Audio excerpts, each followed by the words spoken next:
We acknowledge the original owners of the land on which we podcast, whose stories were told for thousands of years. Today, we are recording in Meanjin.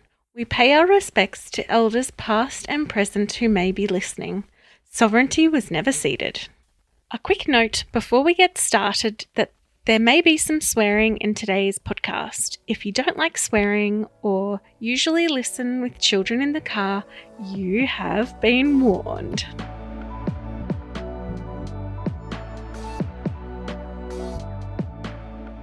This episode of What in the NDIS Now is brought to you by Astalty. Astalty is the software solution for NDIS professionals built by NDIS professionals. Astalty is my go-to software, and Astalty is trusted and loved by hundreds of other NDIS providers. I love how easy it is to use and how it keeps all my participant information, notes, and invoicing all in one place, available to me anytime from any device. Sign up now for your 14-day free trial. Head to astalty.com.au to sign up now. See for yourself how much easier managing all your NDIS business needs are by using Astalty. Thanks again to Astalty for sponsoring today's episode.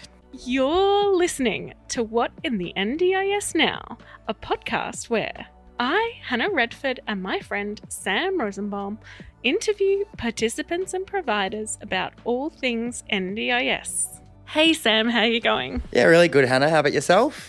Good. We're here recording today at the office of Kurumara, so Love we these really guys. appreciate the use of their office. But we're here to interview Linda and Greg from QSSS, which they will explain shortly. And I'm really excited to hear from them. So welcome to the podcast. Thank you for having us. Thank you. Really appreciate it. Thanks for coming on, guys. First, to get started, what does QSS stand for? Well, that's a story. We love a good story. So QSSS was born in 2009 and founded by Louise Lowe, and she named it something that no one can ever remember, which is Queensland Support Services and Solutions. And we very quickly worked out that nobody ever used that terminology, never could remember it, but we wanted to honour the heritage. So we kept the heritage of the Q for Queensland, which is actually, when you look at it, it's a wheelchair, a racing wheelchair with a path. The Q is a path. So that's kind of cool. And we kept the triple S because everyone knows us as QSSS. So actually, officially, we are just QSSS. Lovely. Good little backstory there. Yeah. So where did you each grow up? I grew up in a sleepy town of Wollongbar in New South Wales, very close to Byron, Ballina, Austinville, Lismore, for those who are northern New South Wales people. And I grew up in a little suburb called Mansfield, just in the south side of Brisbane. I'm a Southie boy through and through. Yeah, pretty much grew up there till, around 20. And then I'm not a nomad. I'm very boring. Just go from just two places, that's it. And down in Logan Way at the moment, or Logan Heights, because it's the nice part of Logan. Linda, how did you get into the disability sector? I'm a nurse by trade, so I left sleepy Wollongbar and went to Brisbane to start my nursing career, and I did a lot of work with children as a young nurse, and a lot of them had disabilities, and I absolutely loved that job. If ever I was going back as a nurse, I'd be back in the paediatric hospital with kids. But for many, many reasons, I ended up in aged care, worked my way up in a corporate world with some really large companies in aged care who also had disability arms, got a little bit more exposure in that space.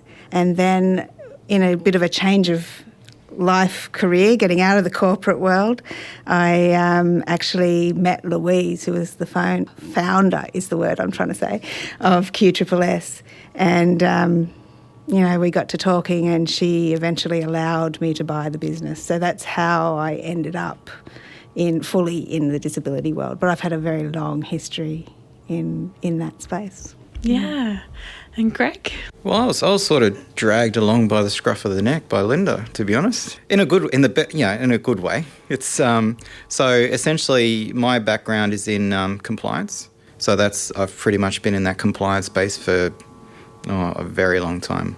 First of all, started out in the drug and alcohol space, around drug rehab, and also, being the auditor and a few other, and overseeing the compliance of, state-based organisations. Then as just for kicks, saw a job in the aged care space. Thought, that'd be a nice little career change. That'd be pretty cool. And it was. And so that's when I met Linda in the aged care space. And then, cut a long story short, I was sort of doing my own thing in the aged care space. Linda had already become the CEO of QSSS, and I was assisting with some grant writing because I'm heaps good at words and stuff and things. And so, helping to write some grants for QSSS, and then all of a sudden I sort of get a phone call saying, hey, do you want to meet the board? It's like, sure. And met the board, and then all of a sudden it's like, hey, do you want to jump on board? And it's like, absolutely. And the reason is because it's really quite simple, because we've seen how bad things happen, or bad mindsets essentially stifle that individuality. And aged care, while there are some really good things around aged care, the enabling independence and enabling choice and control and the decision-making and person-centred care and all of that sort of stuff is good in rhetoric, but in actuality it's frustrating, because there's this whole rampant paternalistic mindset, because just because you're old you don't, and you might have a diagnosis, meaning you can't actually make your own decisions, which is rubbish. Even those who have even significant dementia actually have their ability to make their own decisions. It's just it's the mindset of the person receiving it, thinking, well, actually you've got a diagnosis, so you can't. And so we, with Linda and the board and now a really cool team around us, we've seen the bad, and now we're on a mission to try and not essentially change the minds and sort of do things really in a unique and different way, so that we can enable and do what we can to not go down that path in the disability space, and really open up those choices and decisions, and being a facilitator, not necessarily the whenever I hear providers or people go, we allow choice, it's like, oh, come on. You don't allow. Everybody's got the ability to make a choice. If as soon as you put the allow in front of it, you're actually saying that you're the controller, and we're giving you permission to have a choice. No, we're not. We're not allowing choice. We're hoping to facilitate and enable, and that's essentially where what we stand for, and trying to do our best to do that. So, Greg, I first met you when we had some coffee. We did. And you explained to me about how QSSS is providing support in a slightly different way, and I was really impressed with the model. Yep. So can you explain a little bit to us about how that works? How that works. All right. So our model is really, well, we call it uniquely simple, and it is really uniquely simple. It's simple in concept, but what we find is hard to pull off.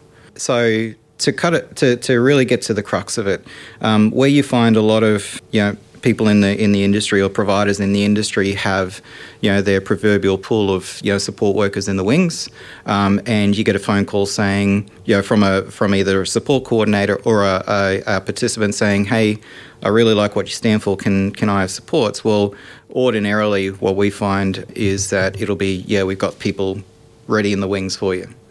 And so while that's great in some respect, what it does, it actually limits the person-centered sort of approach, or the connection that you can make with people, because ultimately your pool of people is the availabilities of support worker connection is down. So we are really big on connection, and so instead of having the proverbial pool of support workers, what we do is that we really get to know what makes a participant tick, and that's not necessarily around you hear when somebody describes a participant, hey, tell me about Jim, and it's like, oh yeah, Jim's a wheelchair user, Jim's got MS, and it's like, no, that's that's not Jim. That's not Jim. Jim's actually, he loves watching the footy. He loves his coffee. He loves sort of going out. He loves his arts and crafts. He loves all of this sort of stuff. It just so happens that he's a wheelchair user. So for some reason, we seem to boil people down to a disability as opposed to who they are to the core. And so what we try to achieve is actually find out what that person is to the core. And when we have that conversation and sit down and have hopefully over a decent coffee, and know what that person is, who that person is to a core, we actually create an ad all about that person. And if you have a look at any of our job ads in support worker ads on QSSS, it's all about the person. The first 3 quarters are all about what makes this person tick. And also their proverbial wish list of qualities that they want to see out of a support worker. And we're not talking skill set, we're actually talking somebody who resonates with me. So it might be, you might want somebody who, enjoys their footy or enjoys their music or whatever that picture looks like. And so we'll spend, 3 quarters of the ad describing that person, and then maybe a quarter based on the technical side of things of, needs to have your manual handling, needs to be, have an understanding of stoma or peg feet, whatever, that technical side of things. But it's all about that connection. And so what that does, we'll post that up on Seek and Indeed and all the other platforms, all at our cost. So we don't charge anything to the participant at all. The only thing we charge to the participant is boots on the ground. So when the support worker starts, that's essentially when we charge below the price guide. But what that does, the ad does, is actually enable that connection between support worker or applicant and participant even before they even met. Because when you read the ad, it's sort of like a potential applicant goes, that sounds like a really cool dude. I think that I can work with this person. I think that this would be a really good opportunity for me and for this person that I'm applying for to create that connection and really do some really cool stuff. And so as opposed to come work for Disability R Us. Yeah, and, I don't know what I'm getting myself into, but I just want a job. That's not what we're after. And so from that, we will screen. We'll do our own screening. We'll call it excuse the language, we call it the serial killer and asshole test. Yeah, that's essentially it. Serial killer. So I am stealing that, and we're going to add that into our recruitment phase. Nice. My business partner's going to kill me. The reason why I call that is because we don't want to be the roadblock to people getting applicants. So we can try and find the unicorn, what we call the unicorn, the ethereal sort of support worker who ticks every single box that generally doesn't exist, or we can at least find out if they're a decent person. What we're looking for is decent person, and do they tick the non-negotiables that the participant has actually asked? So that's essentially the ticket. And there's a very good reason for that, yeah. And that is that it's not up to us to choose. Correct. It is the client's choice. So we've got to make sure that the dangerous ones are not presented, but we aren't the ones who say Greg's not the right person, right? So it's really important that the client sees all of that and has the option to interview, meet, trial if they want to, and select their own team, not us. Yeah. And so once we do that test, we will give the profiles of the shortlisted applicants to the participant. The participant goes, all right, I really like the idea of, applicant number 1, not so much 2 or 3, really like the idea of applicant 4, 5, but not 6. And so then we'll organise meet and greets, whether that's a formal interview process, whether that's a Teams meeting, whether that's a phone call, whatever that picture looks like, whatever is comfortable to the participant. And that is the ability for both the participant and the support worker to, get a feel as to whether they can work with each other. This is before we even start the actual sort of onboarding, whether they can work with each other, because once again, that connection is the most imperative. And then the participant will go to us, bring on number 1, not so much number 4, but yes to number 6. I think I got those numbers right. And then we'll start the onboarding, the training, and then boots on the ground, and that's when we start the supports. Yeah, so when you described that to me, I thought this is great. And I think there are some providers who do some aspects of this, like they will go to the market and say we need someone who is something like this for this particular participant, but then they miss the rest of it, which is the interviewing, the trial, which I was like, oh, this makes so much sense. And then the last bit of it that I really loved was one of the things you said is we find that then the participant and the support worker have a greater success of longevity of working together. And you find that you have participants who are going to go through fewer people because they are happy with the people they essentially recruited for their team. There is ownership there by the participant because they've made that choice. But there's that relationship. There's also that connection for the support worker. So the connection starts at reading of the ad.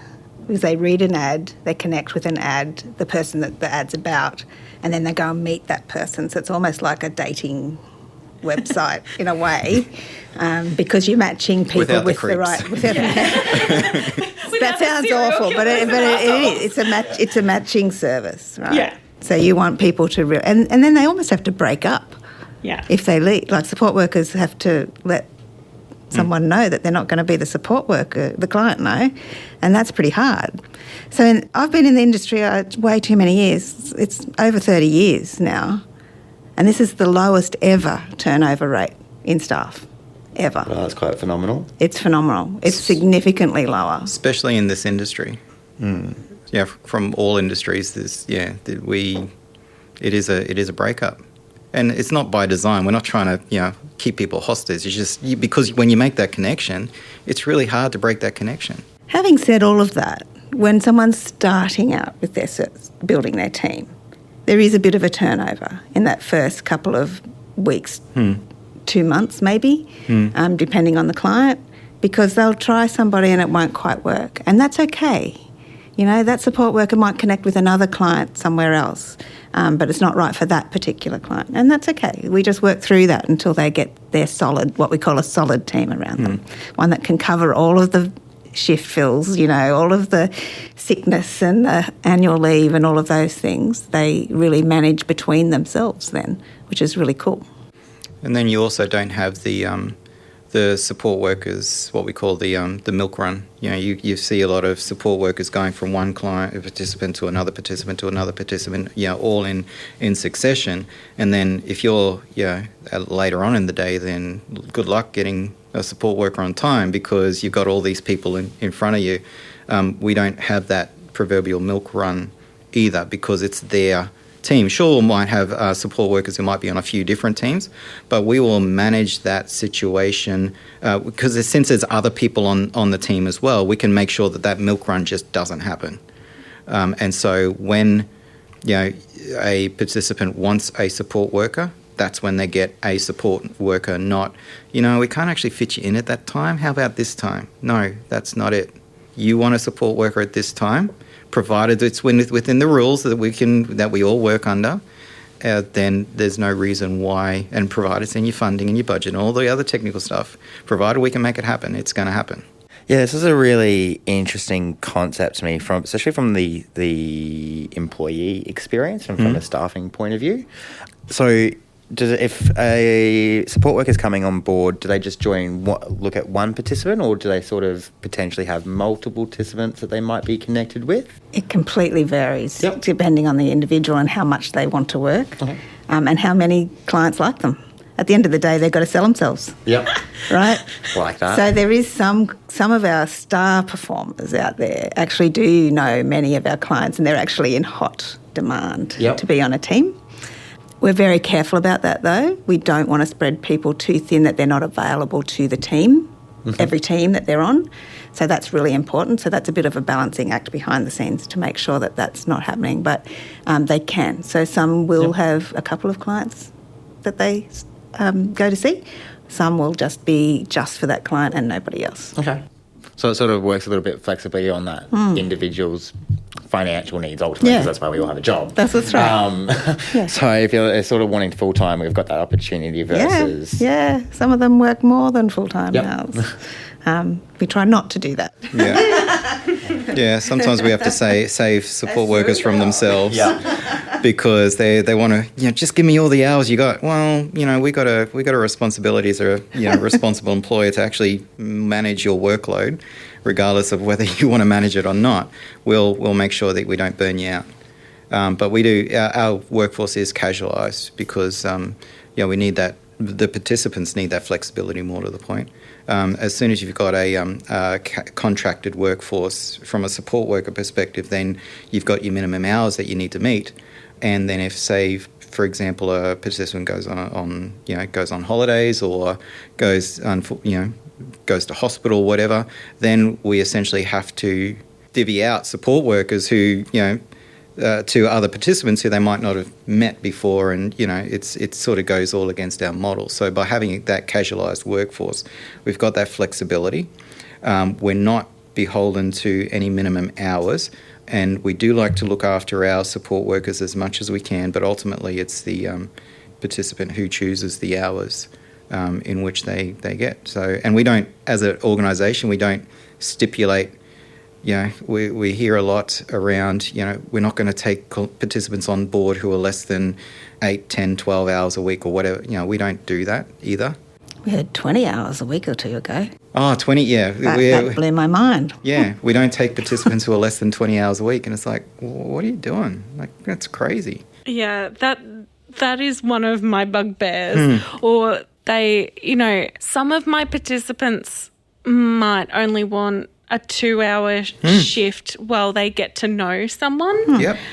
And people go, nope, our minimum is 5 hours. And you're just like, okay, well, that's not going to work, is it? No, it's not going to work for the person. It's not going to work for the plan either, because then you find a plan has been siphoned so significantly that by the end of the plan, they've run out of funds, and then you need to go for a change of circumstance or whatever. And we've had instances where, hey, this person's run out of funds, well, and the NDIS pretty much goes, well, that's your problem. Yeah. Very common comment. Yeah, it's not our problem, that's yours. You didn't manage the fund properly. You overserviced the client. Yeah, you overservice the client is a common sort of thing. Well, no, we have a responsibility. The client chooses their supports. Well, that's right. Not us. Yeah. Yeah, I've had this big bugbear for quite a while where the agency goes and gives $100,000, $200,000 a year plans without providing a mechanism to understand how to budget properly. And yes, we sort of say that this is a mix of a support coordinator's versus a plan manager's role, but not everyone gets support coordination in the first place. And forecasting and planning for spend is most definitely not a job of a plan manager, which I actually had a support coordinator tell me in a meeting that I should go ask the plan manager because that was their job, which I politely told them for a very extended rant. To relook at their job definitions, essentially, because that is their job. Yes. But we're also not empowering the participants that generically are low income, Centrelink, $500, $600 a week if they're lucky to learn how to budget with, access to hundreds of thousands of dollars to work out how to spend, how to get their life sorted, and they just go, here, there's a lovely big figure. I want this. Which is perfectly logical in their decision. They're needing support, but there's no support for them or guidance in how to plan out that support, what adding 2 hours on every Monday on top of a 4-hour shift would look like and how that would impact in the long term. It's just not something that's... Well, let's face it, some of the packages we see in disability sector, not aged care, but in disability sector are bigger than many small businesses. And we're asking people to know how to manage that fund in a way that gets them through the period of the dates for the plan. That's a big thing. Yeah. And I think we underestimate that. Yeah, and sometimes we don't even know we just get word of mouth that this is the figure. We don't have any visibility. We don't have a right to that visibility. We would like to be able to have that, but ultimately, there's only so much that people are willing to share, and I totally respect and understand that, but comes as sometimes a surprise at the end of the day. It's like, where's it all gone? We're doing what we're told to do. Oh, no, you didn't. You've mentioned aged care a little bit now. So you do NDIS and aged care, and I also saw on your website that you do veteran affairs and a few other things. Yeah, so we aren't an approved provider in aged care, but we can broker our services to a provider. So if there was a participant out there that was on an aged care funding and they really wanted QSSS as their provider, then we can contract through third parties basically to deliver that service. Aged care is tricky in that the funds are really pathetic. Yeah. I mean, Australia needs to fundamentally change the way they think and feel about people who are aged because there's not enough funding for them. Nowhere near enough. Nowhere near enough. If any of you got ageing parents, you'll know all about that. Yeah, I've just lived and breathed the last 5 years of home care packages and then aged care packages. There you go. Yeah. And Max's detrimental service provision and lack of service provision and lack of management of service provision. Yeah. And all the administration fees on top of the package and everything. So, for all the listeners out there, pretty much the maximum of any package is around 56-ish. Don't quote me on the... I think it's just gone up. 54, 56, around that. That is the highest package that is available for home care. Any needs above that, and you're looking at, unfortunately, resi care.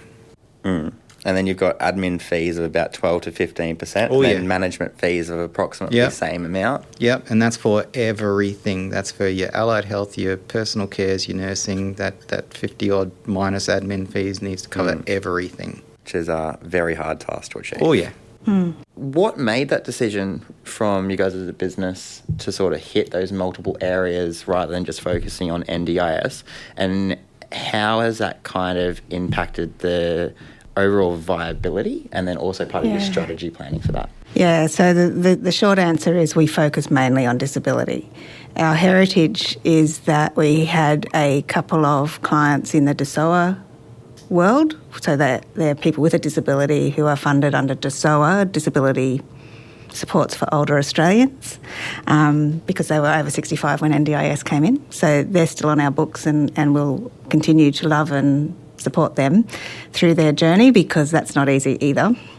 We thought about becoming an aged care provider, but you've got to be in it or not in it because it's a big thing to become a... It's a behemoth. Yeah, it's huge, which is what Greg started with us looking at. And in the end, we decided we wouldn't do that we would focus purely on disability. If people really want our services in the aged care world, we will help them to do that, but that's very minimal for what we do. DVA is a bit similar. If we've just had a client just recently transition from NDIS to DVA, and we've become the attendant, I think they call it attendant care provider for him, and that's fine. We can do that. We're registered for that sort of thing, but it's not our core business. Our core business is NDIS. Yeah. And we want to do that. We've made a specific business decision to stick to our lane in terms of support in NDIS. We don't do support coordination. We don't do SDAs. We don't do properties. We work with partners in that space. So if people are coming to QSSS wanting to find an SDA home, we'll help them through our partners, though. Yep. We don't do that. We stick to what we're really good at and do that really well. And if we can do one thing, if we can influence one other provider to deliver a support service like we do, then we've done our job because nobody's doing it. And I personally, as a support coordinator, love providers that just stay in their lane and just do the one thing, because then you know they're doing that one thing really well because they do that day in, day out, and they don't try to spread themselves too thin by trying to do 20 other things as well. And inevitably, they do the other 20 things poorly. Yes.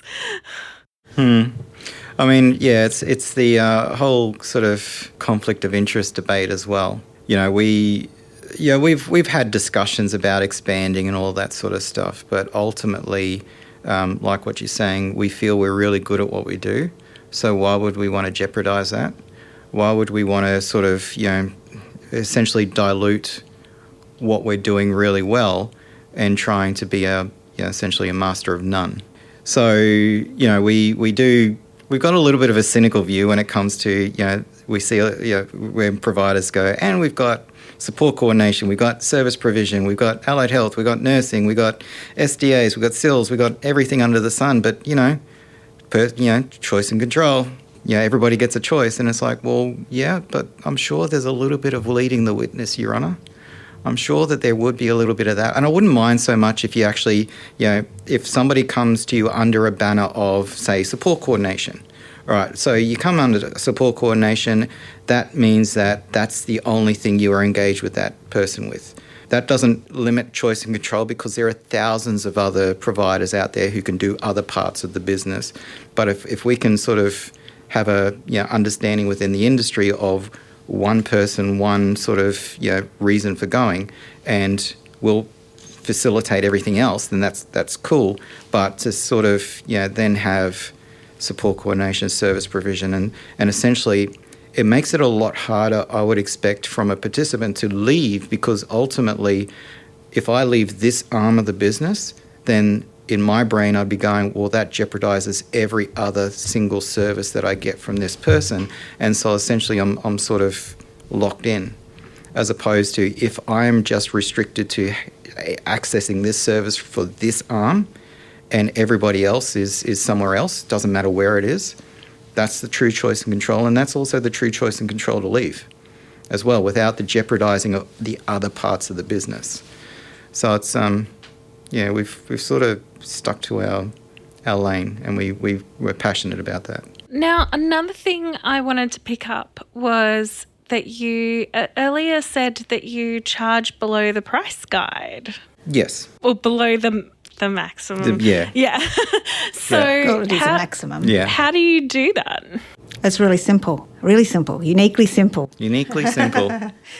We don't need to. So we charge less than the NDIS rate, which is a maximum. Yes. We pay our support workers more than the award. We don't pay for things that are unnecessary. We have no properties. We have no cars. We pay reasonable salaries to our executive team, but they're small. Our overheads are very low. So if I compare our overhead rate to the corporate world, we're less than half of what the corporate world are paying in overheads, right? So there's no need. And we don't charge any admin fees.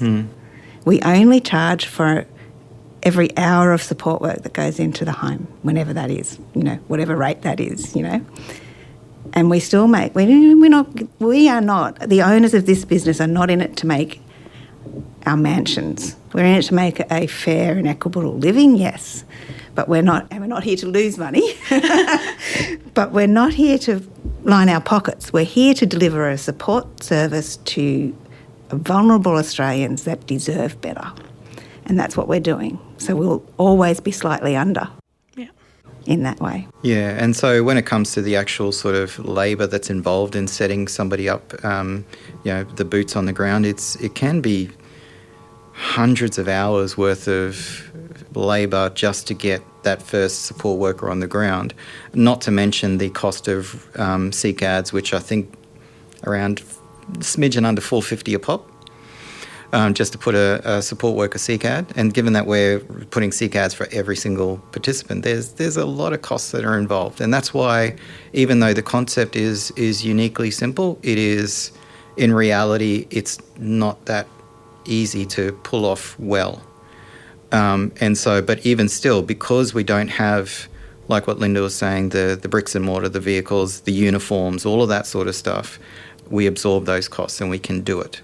And it's something we're passionate about. We don't charge the administration fee, the setup fees, all of the other fees, just hours that support workers are doing the things that they're doing in the home. And point to note, we've been doing it since 2009, well before NDIS was in play. So this model was set up well before the NDIS. It fits beautifully into the intent of the NDIS.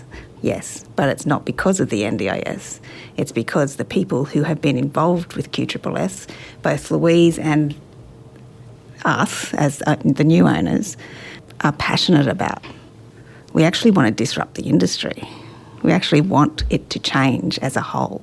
Using your collective sort of background, I'd really like to understand whether or not you've done kind of a bit of a cost analysis of journey versus kind of your standard operating model where it's recruit, put in place, they leave, repeat that process for hire and keep trying to keep that retention rate going. But with your model, it kind of seems like the middle part of support workers leaving and coming, trying to replace that cost seems to have kind of decreased with the model and the approach that you guys are going for. Have you sort of compared that out? No, because we hate the corporate thinking and the corporate world. We know it works because we're making the business is not losing money, right? So we know it's working. We haven't done any cost analysis to that degree, but the indicators are there. Yep. So the fact that the overheads are so much lower. So we monitor some KPIs. Billable hours, that's going up all the time. We monitor turnover rates, which is consistently low. We can see when things are a bit out of kilter because those things will fluctuate when it's a bit out of kilter, and we have to bring it back and say, no, we've got to get back to basics, we call it, get the core back in place. But as for doing cost modelling, no, I haven't really done it. It'd be very interesting to sort of see it. Yeah, it would be a good research study, actually, to get to know that. For you. Oh, I'm more thinking students. Outsource it. Good PhD for somebody. Yeah. Would actually be a good PhD for somebody. Yeah, it'd be interesting. There you go. Any PhDs for as candidates out there, please get in touch. Yeah, that's right. qsss.com.au. But yeah, no, so it's really kind of a bit of an interesting model and kind of the centre point from keeping it very participant focused rather than necessarily we're running a business as well. It's actually participant driven. Yeah. That's what we like to say, because it's more than just focus. I mean, the corporate world will talk about client-centred care. Yeah. One, we don't care for. We support people to live their life how they choose to live it, not how we think they should live it. Two, it's about not being corporate. It's about being there for the participant, right? So what got me out of the corporate world was I was sick of sitting in front of clients hearing the complaints because they were waiting enormous number of hours for people to come through their door because they're doing the proverbial milk run, so starting at 8 and got 10 clients before midday. So they were lucky for the support worker to come through the door on time, and then they don't know their name. And Linda, you want me to get undressed and do very personal things with this person I don't even know the name of. And do you think I could go back and change that in the corporate world? It's like turning an ocean liner. It was so slow. So I left the corporate world to try and make a difference and discovered Louise doing this model in QSSS and said, that's what we've been trying to do. But we couldn't do it. I used to say to the CEO, we need to Uberise this company. We need to close it down over here and open it up as another completely different company, because you're so caught up in corporate overheads and EBAs and unions telling you how you have to do your business that you can't actually do it. You can't set up self-managed teams because the system won't allow you to do it. So you have to reopen it over here. Well, Louise was off opening it over here, and all I had to do was say, yes, I'll do it. And I guess the other part that was doing my head in was, each entity has its own risk profile and its appetite for risk. And in aged care, it just goes OTT. It goes just absolutely over the top. And so it became an issue whereby, because of this risk aversion, risk avoidance, it was actually stifling so much choice and control and decision-making and all of that sort of stuff, and bashing my head against a brick wall, being the compliance guy who's actually supposed to be on that side of the desk saying, you can't do that. I'm the one sort of trying to say, hey, why can't this guy have an electric blanket because he's really cold at night and a hot pack isn't just doing it, and it goes all the way up to the executive just to get an electric blanket. And it took, 2 months for a person in a residential care who has the ability to do their own stuff and everything in between, and was finding that he couldn't sleep because of an electric blanket, but an electric blanket is too much risk. You can wash electric blankets, you can do all sorts of other, and it just went all the way to the top. So the amount of waste from even just a labour perspective, and wasted effort and wasted oxygen, is just for what? For what reason? And so, that's the other thing that really gravitated me towards. It wasn't even a thought. It's just when I was asked to jump on board, it's absolutely because I could, having done a lot of that grant writing, that when we were starting to explore the aged care, I could see exactly what the situation was, and even I was going, holy crap, this is what we've been trying to achieve for a very long time. And because of all of the red tape and all the risk aversion, it just wasn't, there was no appetite because it was seen as too much risk. Well, it's not. It's actually just human decency. It's just exactly how it should be. It doesn't make sense as to why we put all these blockages when we have no right to put blockages on them, and it's just crazy. We did, when we were kicking off with our company, I went through, because I'm a risk background as well, I went through a process with my business partner, Jason, to develop our starting point was actually our risk acceptance or a risk tolerance statements, essentially. And we went very specific in looking in our disability supports around, because we do events management, to do kind of event activities and programs, very much looking at what our tolerance and our level of acceptance from risk for our participants. And we went with a very high tolerance base, purely around the two fundamental principles of choice control and then also dignity of risk. Because if it's not going to kill you and you really want to do it, why should you not be able to? Exactly.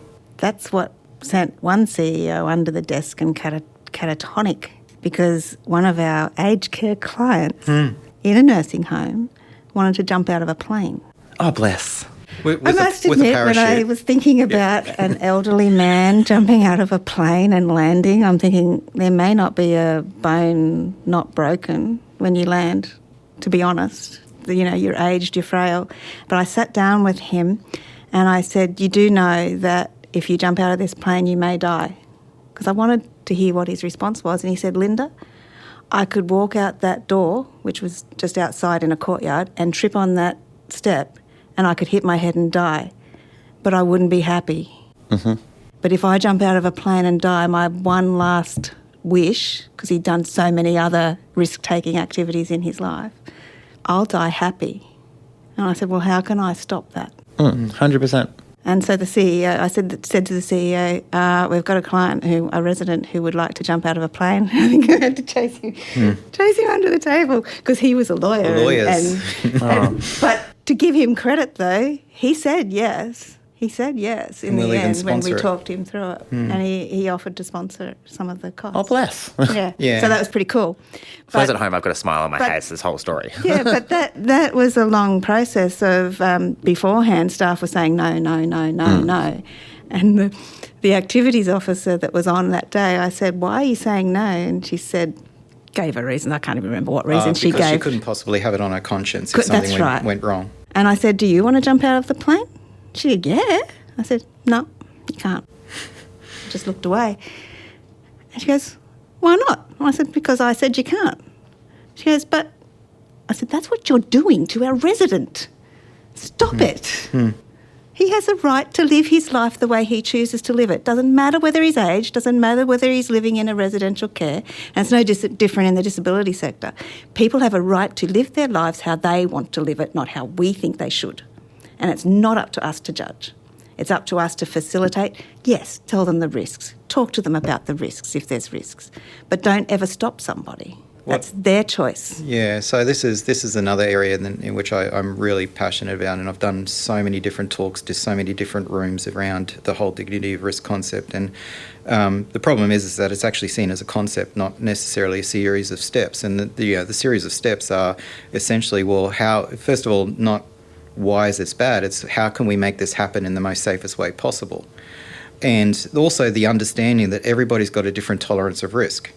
And it's not for me to judge whether your tolerance is bad or not. My idea of, my tolerance of risk extends to, I will get in a plane, but I'm not jumping out of it. Somebody else, his tolerance was, I'm getting in a plane and I am jumping out of it. That doesn't mean to say that my tolerance is right or wrong and his isn't right or wrong. It's just different. And so what it needs to come to is a negotiation as to, all right, well, this is your choice. How can we make this happen? Not, we are not going to make this happen. And, people seem to get so caught up into what's the consequence if it goes wrong. And yet there's not that dialogue as to what is actually the consequence if it goes right. And for this guy, even just the news that he was going to be able to jump out of the plane and his bashing his head against a brick wall trying to get somebody to listen, and all of a sudden, we've gone into a room and said, not only are we going to do it, we're actually going to, pay for it and we're going to make it happen. He burst into tears. And we actually took a video of it at the time, with his permission, of course. It wasn't, And I use it as an education piece for those who are really risk averse. And when doing dignity of risk education, as to, this is a real example of what happens when you get it right. Because, like what Linda said, his words were, you allow me to do this, give me 2 weeks, and if I drop dead, doesn't matter. But if I go outside, I could fall down on the footpath and that would be sad. And it would be.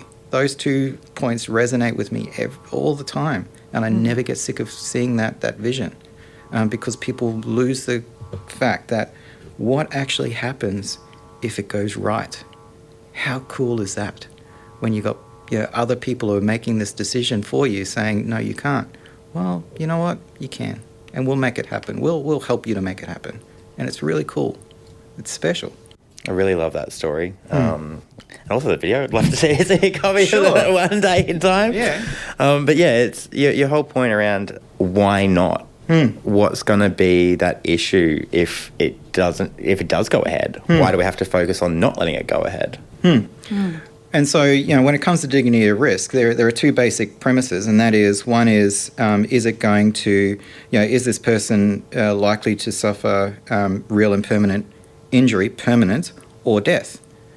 Apart from that, that's where the scope of practice essentially goes out the window, because, significant permanent injury or death, those are the 2 main premises of which, you've got to actually step in and maybe do something with it. Anything else, from a legal perspective, and I'm no lawyer, I'm no, please do not take this as legal advice, but ultimately it's the person making their own decision, and bad things can happen, but bad things can happen when you cross the road. And especially around, no dissing to the clinical fraternity. I understand that you've got an APRA registration and all that sort of stuff, but actually do your research and find out where that extent starts and finishes, because bad things happen don't necessarily result in risk to registration. Bad things happening under a controlled and thought out environment is actually facilitating choice. And provided you can do that,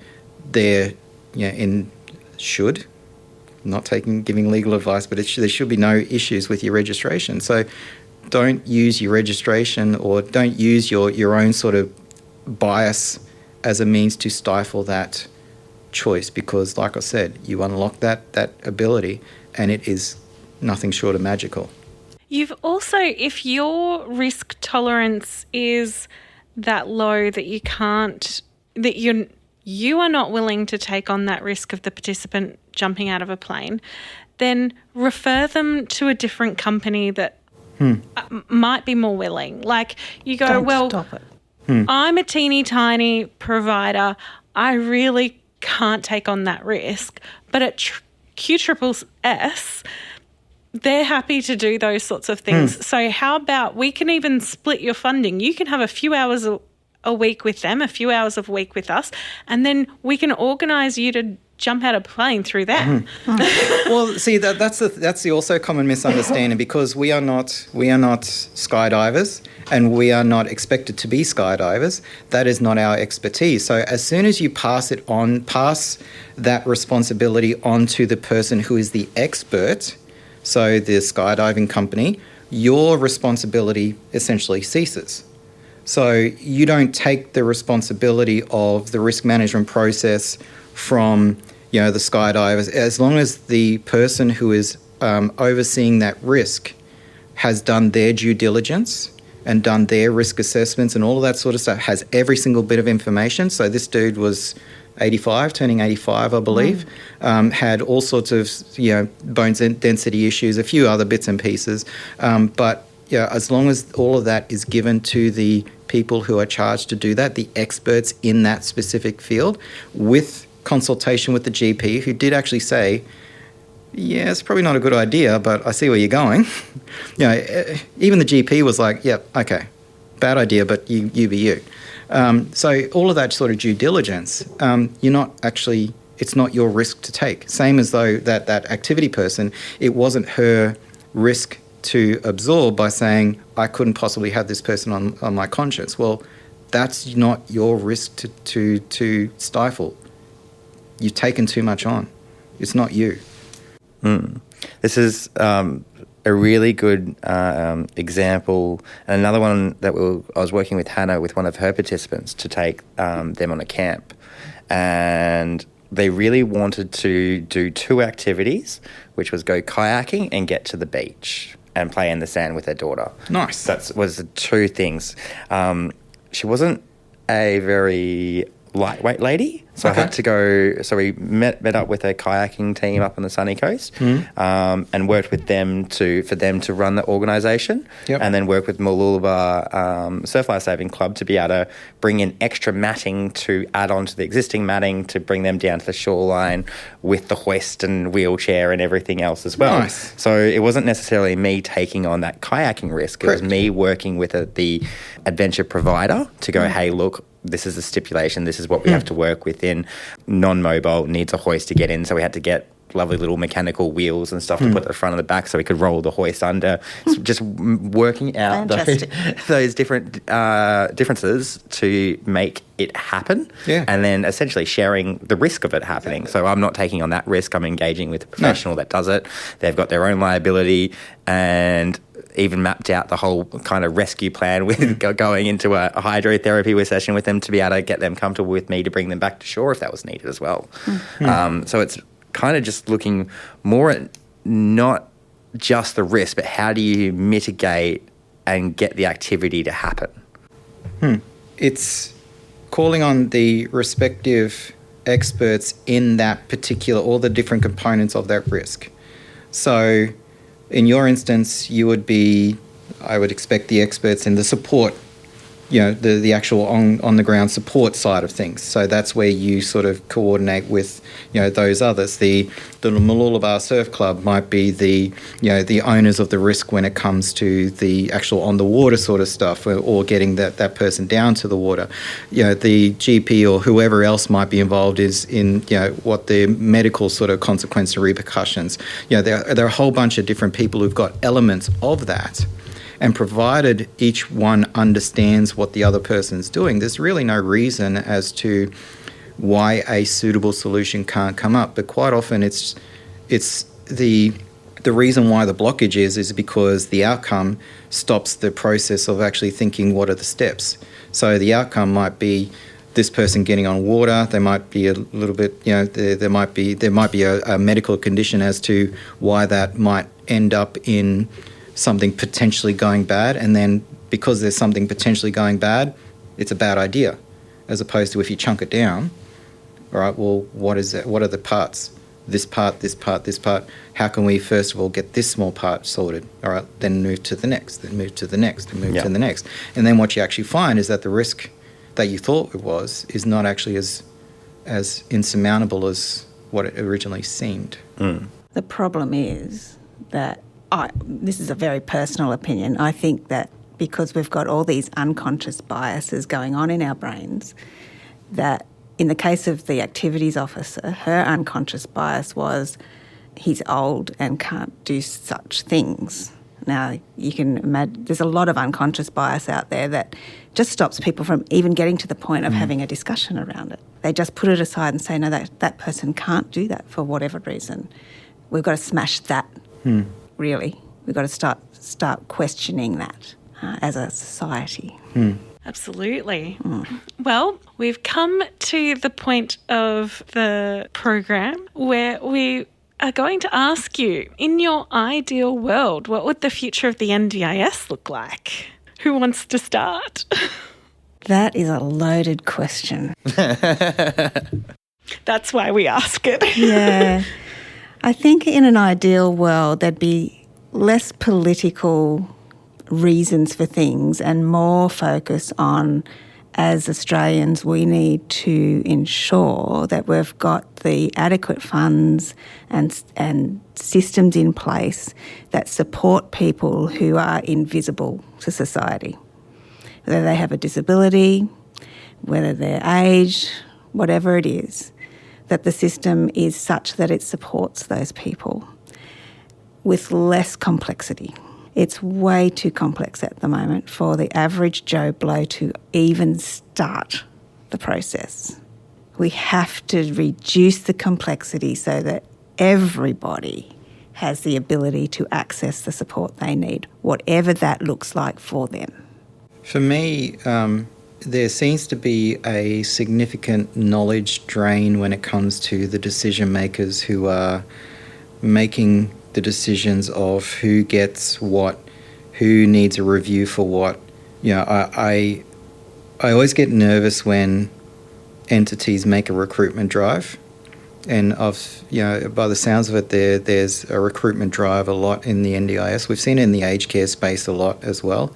Back in our history, there was a recruitment drive for assessors and reviewers and regulators and all that sort of stuff. And what you got was people who didn't actually know the industry in which they were regulating, and were going on essentially a check sheet and a policing sort of model, and the answer is no before you actually understand why it should be yes.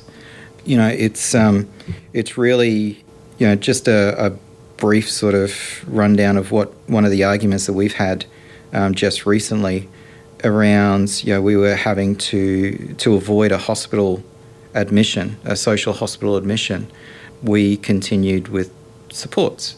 Now, this person had actually run out of funds, not because we were over-servicing, it was mainly because, you know, this person had in their plan passive overnights.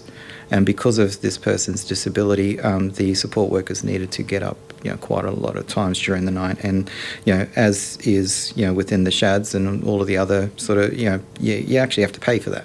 And so there ended up being quite a deficit of funds for legitimate reasons. And so we were dipping in our pocket trying to, you know, because it's the right thing to do. And then once the plan did eventually roll over and trying to, put our case forward that, you know, these were legitimate sort of expenses, the response is it wasn't reasonable and necessary.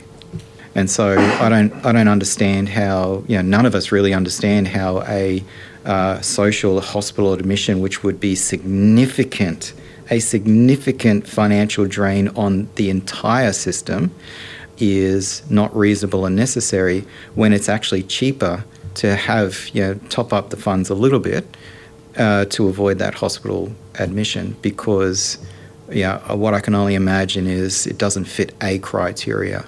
And so if you've got a knowledge base within the NDIA regarding, you know, what is actually reasonable and necessary as opposed to you know, just rhetoric, and people are actually understood and actually, you know, we often talk about, you know, if only the people making the decision could lay eyes on the person and actually meet with the person, and so that they can really see for themselves, as opposed to whether there might be a word out of context on a report, you know, something that is or isn't, you know, that requires a degree to understand, but because it doesn't, you know, really fit that really strict box criteria as to, you know, to meet the needs or whatever, lay eyes and actually trust those around. But there seems to be so much distrust in the industry right now, especially with the rhetoric that we're seeing in the media. Everybody's a fraud. Everybody's doing out to get their mansions and their flash cars and all that sort of stuff. Most of us are just trying to do the right thing. Most of us are the majority of us are just trying to do what's right, and it makes it really hard when the red tape prevents us and punishes us for doing that. And it's just crazy. That's my long-winded wish list of how to make it better. I love that so much. I love both those answers. Yeah. Definitely singing my song. Nice. Doing your little happy dance in the podcast. Yes. Being thankful that we don't video record. Yeah. Except for that one live episode, which I have not watched yet. Well, thank you so much for coming on the podcast today. We really appreciate your input and sharing your knowledge with our listeners. And selling us the idea of uniquely simple. Uniquely simple. Yes. It is. Quite a refreshing idea. Well, thanks so much, guys. It's been an awesome podcast. It's been a pleasure. Is that it? Thank you. Thanks for having us. That's time done. Wow. Okay. Thanks, guys. Really appreciate it. Huzzah! Thank you for listening. Please share with people you know. Until next time, as the Green Brothers say, don't forget to be awesome.